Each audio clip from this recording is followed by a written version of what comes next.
Assalamu alaikum les amis, aujourd'hui 12e jour de l'aventure réveil à Tanger sur cette belle terrasse, toujours cette fantastique lumière. Aujourd'hui je prends la direction de Tanger, je viens de Bouclémensac, je vous l'ai dit hier, normalement ça devrait être un trajet très rapide. Et justement en vous parlant de cette lumière douce, ça me fait penser à quelque chose dont je voulais vous parler le premier jour, hier j'ai oublié. À propos de cette lumière si particulière, on comprend aisément pourquoi de nombreux artistes sont venus chercher l'inspiration ici, et notamment de nombreux artistes peintres, par exemple Henri Matisse ou encore Eugène Delacroix, je crois que Salvador Dali est passé aussi par ici. Tanger en fait a une histoire assez particulière. Pendant une grande partie de son histoire justement, Tanger n'a pas été administré directement par le Maroc. Alors le bassin méditerranéen, vous le savez, il y a eu énormément de passages, les Vandales, les Byzantins, les Britanniques, les Portugais, les Français, les Espagnols. Et pendant cette période justement un peu plus récente de présence française et espagnole, la ville de Tanger était une zone internationale. Donc elle a attiré énormément d'étrangers et aussi beaucoup d'artistes qui faisaient partie du mouvement contre-culturel de la Beat Generation. Et à la fin de cette période internationale, à la fin des années 50, Tanger est vraiment devenu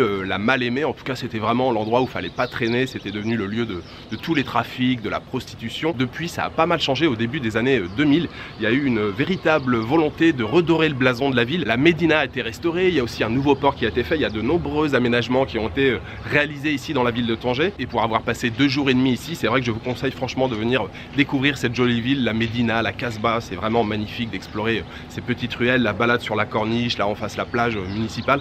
Voilà, c'est très joli Tanger. Je suis très content d'avoir commencé cette découverte du Maroc par la ville de Tanger. Voilà, c'est parti, direction aujourd'hui la ville de Tétouan.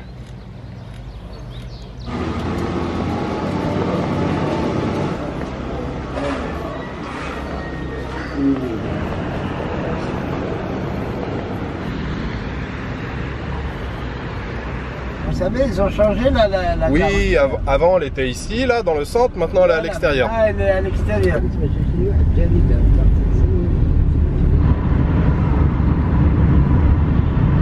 Je vais prendre le bus, non? Oui, je vais prendre le bus, ouais. Ouais, il passe par là, hein. Free Calendar. Vous voyez maintenant? Ouais, exact, je vois bien, ouais. Trou ici, Ouais. c'est l'île de Madagascar, là. D'accord, je vois. Madagascar, ouais. Merci beaucoup. Et au Maroc, c'est à Tanger. Ah, c'est le premier golf qui a été fait au Maroc. Ouais, c'était fait par les Anglais en 1913. D'accord. Après, vous avez été marié? Je suis marié, je suis devenu un grand-père maintenant.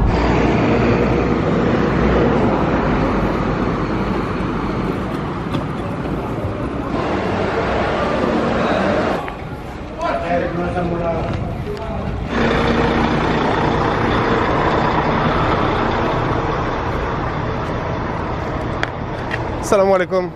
Tétouan. Yes. Le siège, n'importe quel siège? Non. D'accord, merci beaucoup.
c'est possible. Non, Hein. si, Je peux attendre, c'est pas grave. Tu le prends. Je peux m'asseoir ici là. Voilà. Merci à beaucoup, côté monsieur. de moi. Choukran. Je suis arrivé à Tétouan, les amis, et ma première impression est extrêmement positive. Je suis très heureux d'être arrivé ici. Alors, on va prendre les choses dans l'ordre. Depuis Tanger, j'ai pris un taxi pour aller à la gare routière. Le chauffeur de taxi, il était trop cool. Il roulait tout doucement, mais au moins, il a pris le temps de nous expliquer toute sa vie, tout son parcours.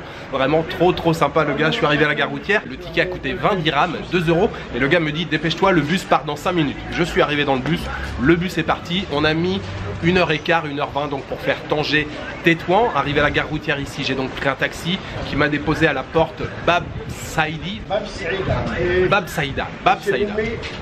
Vous avez dit que c'est le meilleur porte de Chicago. Le monsieur avec qui je parle depuis un petit moment, là je suis installé tranquillement en train de boire un thé, il m'explique que c'est la plus belle porte de Tétouan, Bab Saïda. Bab c'est la porte.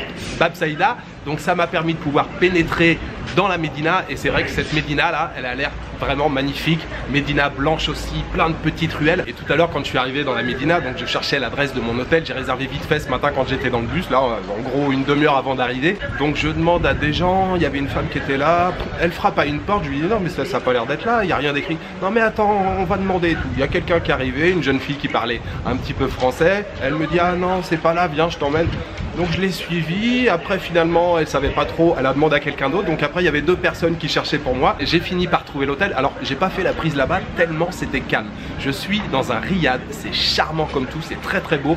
Cour intérieure avec un magnifique carrelage au sol, belle décoration avec de très jolis meubles. Ma chambre est toute petite mais vraiment charmante comme tout. Je suis très content de loger au cœur de la Médina. Alors Tétouan c'est une ville où il y a un peu plus de 300 000 habitants et il y a pas mal d'influences espagnoles ici. Ça se retrouve dans l'architecture et aussi dans la langue. Il y a pas mal de gens qui parlent un petit peu espagnol ici. Alors pourquoi cette influence espagnole? Tout simplement parce que pendant la première moitié du XXe siècle, les dates exactes, il me semble 1912 à 1956, Tétouan a été la capitale du protectorat espagnol ici au Maroc. Oui, vraiment très bonne première impression. Et puis je viens de me poser pour évidemment boire un thé à la menthe avant d'aller manger quelque chose. Ce thé à la menthe, messieurs dames, j'ai payé seulement 3 dirhams. Oui, 30 centimes. Seulement 3 dirhams.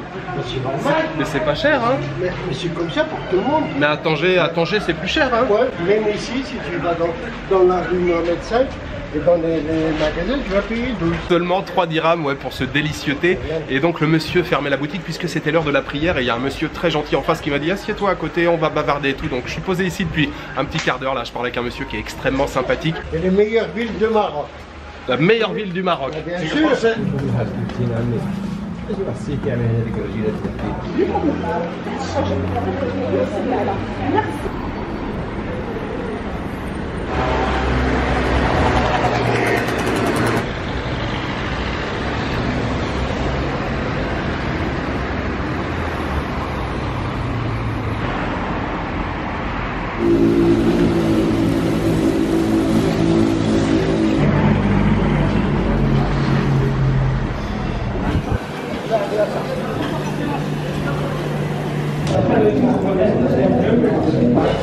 شكرا.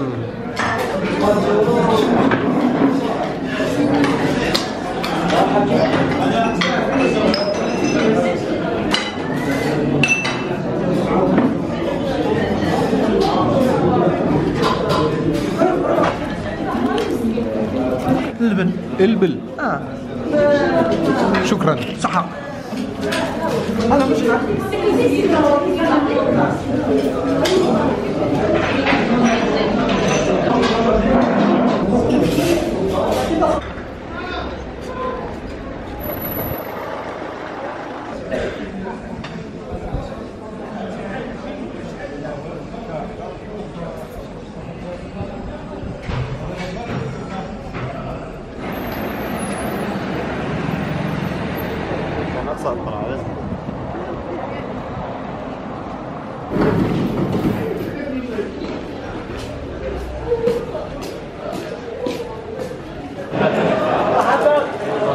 Vous savez, quand on voyage pas mal, on finit comme par développer un genre de 6e sens. On sent un petit peu les choses. Et c'est exactement le cas là quand j'étais dans le bus en arrivant à Tétouan. Avant même de sortir du bus, j'ai senti que cette ville, ça me plairait beaucoup. À commencer par tous les gens que j'ai rencontrés là, qui étaient extrêmement chaleureux avec moi. Qu'après avoir siroté ce thé à la menthe, j'ai demandé à des gens dans la rue si je pouvais manger un bon couscous quelque part, puisque c'est vendredi aujourd'hui. Il y a plusieurs personnes qui m'ont dit, d'ailleurs on a parlé en espagnol, hein, il y a pas mal de gens qui parlent espagnol ici. Il y a plusieurs personnes qui m'ont dit, tu sors de la Médina, tu vas trouver plutôt dans le centre, quelques restaurants là, tu devrais trouver ça. Donc j'ai marché un petit peu, j'ai longé les remparts de la Médina. Il y a un petit papy qui m'a dit, tu traverses la rue là, juste en face, tu verras, tu vas manger un bon couscous. Effectivement, c'était blindé de monde. J'ai même attendu un petit moment avant de trouver une table et j'ai commandé un couscous au bœuf.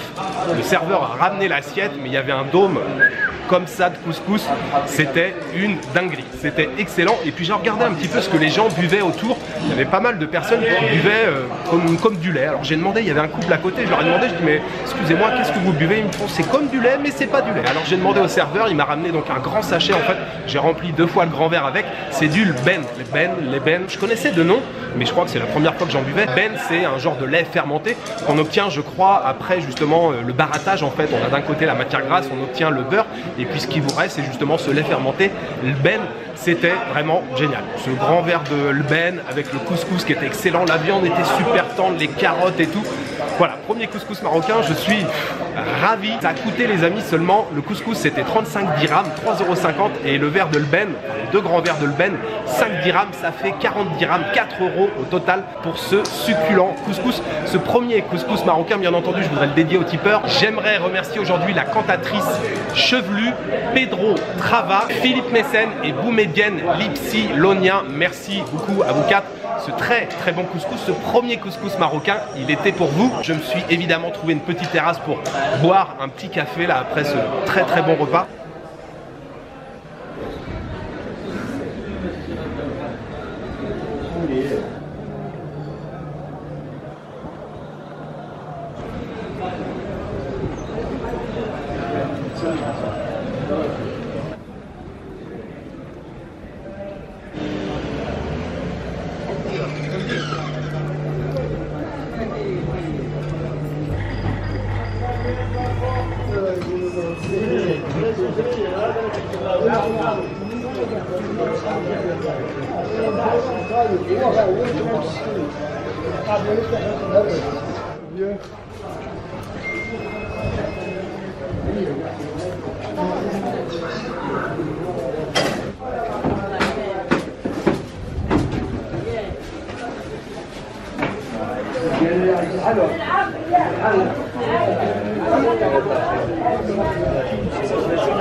دابا مع بعضنا دابا حنا خدامين انتخابات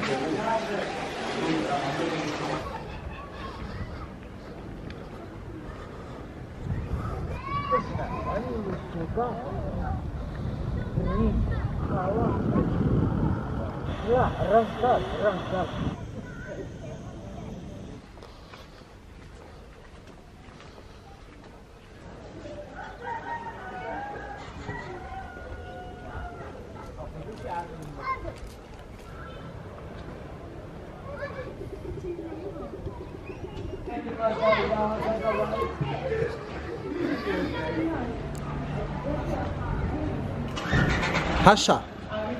Très bien. C'est parfait. Alors, la Médina de Tétouan, les amis, c'est un enchantement. Ça fait, je sais pas, d'ailleurs, j'ai pas regardé l'heure, mais ça fait déjà plusieurs heures que, voilà, j'explore cette Médina. C'est un vrai labyrinthe. Il y a toute une rue, enfin une ruelle là, mais très très longue. C'est le souk principal, je pense. Il y a une tannerie, il y a des menuisiers, il y a tout ce qui est osier, les chapeaux, plein d'artisanat. J'adore, c'est très très animé. Là, en fin d'après-midi, les gens ressortent un petit peu pour faire quelques courses. Tout à l'heure, j'ai pris un petit peu de hauteur. Il y a une Casbah tout en haut, mais malheureusement, elle est en rénovation en ce moment. Et de là-haut, évidemment, on a une vue magnifique. Vous avez vu, il y a de très très belles montagnes là. Je vous l'ai dit, je le sentais quand je suis arrivé ici, que Tétouan, ça allait beaucoup me plaire. Maintenant, c'est le petit instant douceur. Je viens d'acheter cette petite pâtisserie, confiserie, bon, tout simplement gâteau Archa. Archa, gâteau de semoule. J'ai acheté ça tout à l'heure. J'ai acheté deux gros morceaux là, comme ça. Seulement 4 dirhams. 4 dirhams dans les 40 centimes d'euros. C'est pas mal du tout, je sais pas à quoi c'est parfumé, mais il y a un petit goût bien sympa derrière.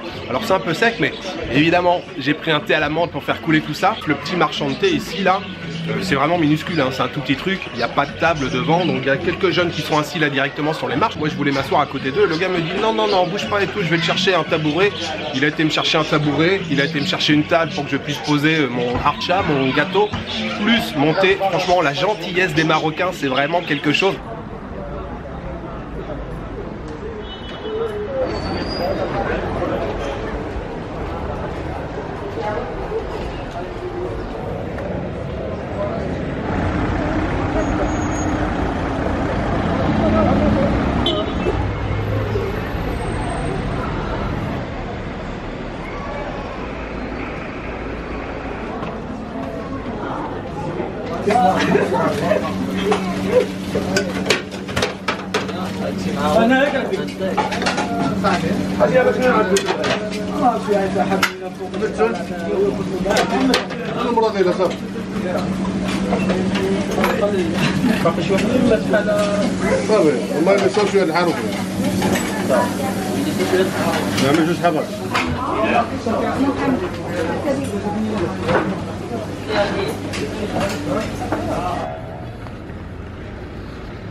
Très bonne journée ici à Tétouan, magnifique ambiance dans cette ville, franchement j'aime beaucoup. Je ne sais pas combien de kilomètres j'ai fait, mais j'ai parcouru une bonne distance quand même aujourd'hui.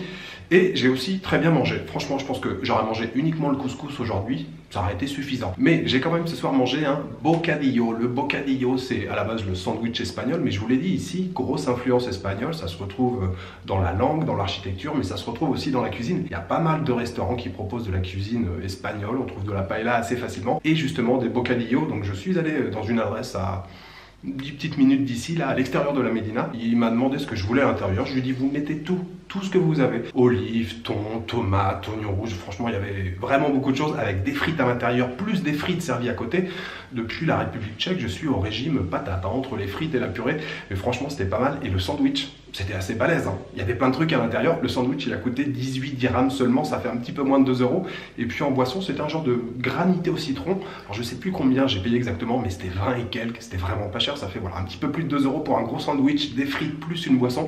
C'était très bien pour clôturer cette journée. Mais honnêtement, je ne peux plus rien avaler après le couscous de ce midi. Le couscous, il était géant, il était énorme ce couscous. Bref, c'était une excellente journée. Voilà, il me reste juste à vous souhaiter une bonne soirée, une bonne nuit ou une bonne après-midi. Je vous donne rendez-vous demain pour une nouvelle journée au Maroc. Ciao, good night.